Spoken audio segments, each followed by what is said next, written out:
میں اپنی آواز بلند کر کے خداوند سے فریاد کرتا ہوں۔ میں اپنی ہی آواز سے خداوند سے منت کرتا ہوں۔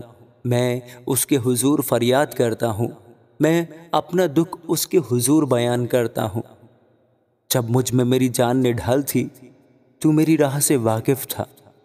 جس راہ پر میں چلتا ہوں، اس میں انہوں نے میرے لیے پھندا لگایا ہے۔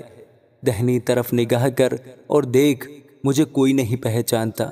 میرے لیے کہیں پناہ نہ رہی، کسی کو میری جان کی فکر نہیں۔ اے خداوند، میں نے تجھ سے فریاد کی۔ میں نے کہا، تو میری پناہ ہے اور زندوں کی زمین میں میرا بکھرا۔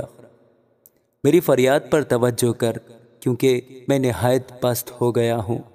میرے ستانے والوں سے مجھے رہائی بخش، کیونکہ وہ مجھ سے زوراور ہیں۔ میری جان کو قید سے نکال، تاکہ تیرے نام کا شکر کروں۔ صادق میرے گرد جمع ہوں گے، کیونکہ تو مجھ پر احسان کرے گا۔ آمین۔